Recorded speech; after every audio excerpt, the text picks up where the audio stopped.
Kerala Spartacus അധസ്ഥിതരുടെ പടത്തലവൻ Mahatma Ayyankali 1863 August 28 വെങ്ങാനൂരിൽ അയ്യൻ്റെയും മാലയുടെയും മകനായി ജനിച്ചു.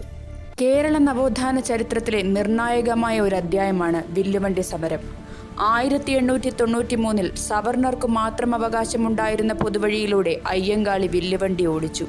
അത് അടിച്ചമർത്തലിനെതിരായ തുറന്ന വെല്ലുവിളിയായിരുന്നു. താഴ്ന്ന ജാതിയിൽപ്പെട്ട കുട്ടികൾക്ക് പഠിക്കാനാവില്ലെന്ന് സമൂഹം വിധിയെഴുതിയിരുന്ന കാലഘട്ടം. 1905 അയ്യങ്കാളി കുടിപ്പള്ളിക്കൂടം സ്ഥാപിക്കുന്നു. അത് സവർണ ശക്തികളാൽ തകർക്കപ്പെടുന്നു. 1915 പഞ്ചമി എന്ന ബാലികയുമായി അയ്യങ്കാളി ഊരൂട്ടമ്പലം സ്കൂളിൽ പ്രവേശിച്ചു. പ്രകോപിതരായ നായർ പ്രമാണിമാർ സ്കൂൾ കത്തിക്കുന്നു. ഇതിനെയാണ് 90-ാം ആണ്ട് ലഹള എന്നും ഊരൂട്ടമ്പലം ലഹള എന്നും അറിയപ്പെടുന്നത്.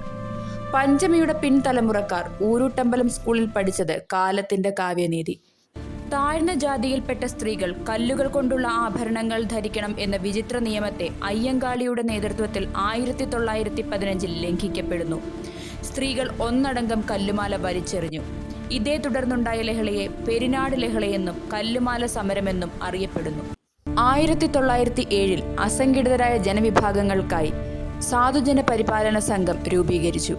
1911 ഡിസംബർ 6 ശ്രീമൂലം പ്രജാസഭയിലേക്ക് അയ്യങ്കാളി നാമനിർദ്ദേശം ചെയ്യപ്പെട്ടു. 1912 ഫെബ്രുവരി 27 അദ്ദേഹം സഭയിൽ പ്രസംഗിച്ചു.